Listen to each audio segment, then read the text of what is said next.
অনেকে মনে করে যে মুন্সি কিন্তু ব্যক্তির উপাধি, আর তার শর্ত অর্থাৎ এলাকা বা গ্রাম, আর ফাউন্ডেশন প্রতিষ্ঠা।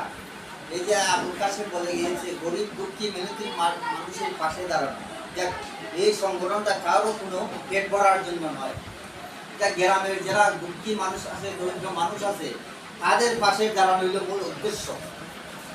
অনেকে অনেক কিছু বলে শুনি না, কারণ হিংসা মানুষের প্রথম ছাড়া আর কোনো কিছু আসে না। আর এই যে আমি এক সময় প্রবাসে ছিলাম, টানা 18 বছর, যেখানে আমরা নতুন পুরানে মিলে 7-8 জন। আমরা যখন বিদেশে যাই তখন মা বাবা ভাই বোন স্ত্রী বাচ্চা রেখে একমাত্র শুধু পরিবারকে সুখী করার জন্য। কিন্তু যারা বিদেশে যায় তারা যখন এয়ারপোর্টে পাড়া দেয় ঢুকে, তখন তাহার মনের ভিত্তি অনুভব করে পাচ্ছি। আর আজকে এখানে যখন তার কর্মস্থল থেকে এসে বসেছে এবং আনন্দদায়ক একটা মনের ভিত্তি আনন্দ অবশ্যই জমে। কারণ আমরা এই সংগঠনের মাধ্যমে আমরা মায়া মহব্বত বাড়বে, একতা হবে। এটাই হইল আমাদের একটা সুন্দর সমাজ গড়ার লক্ষ্য।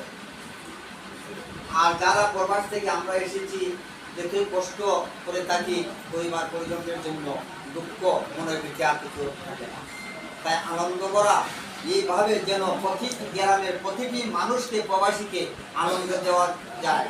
আর প্রবাসীরা খালি নিজের পরিবারের জন্য না, দেশের জন্য নিজের রক্ত করে এলো, দেশের জন্য যোদ্ধা, এবং সরকারও কিছু পাচ্ছে। তাই দেশটাকে এইভাবে উন্নত করে, যাতে সবাই এককভাবে সরকারকে, তাই আমরা এককভাবে আমাদের কিছু। তাই আমরা এই সংগঠনের মাধ্যমে মনটা যতই কষ্ট আমরা করে থাকি, কষ্ট আর ভুলে গিয়ে আনন্দময় দিন করে আসছি। কর্মস্থলে সুস্থ শরীর নিয়ে আমরা এখানে ফিরেছি। আমার এই সেই কারণে আমি দোয়া করি আল্লাহ যেন ছুটি তার সুস্থ শরীর নিয়ে আবার তার কর্মস্থলে ফিরে যেতে পারে। এই বলে আমরা যাতে সংগঠনটা শক্তিশালী হয় এবং কিছুটা ফান্ড হয়, গরিব দুঃখী মানুষের পাশে দাঁড়াতে পারেন, সেই কামনা করে আজকে আমার সংক্ষিপ্ত বক্তব্য এখানে শেষ করছি। আসসালামু আলাইকুম।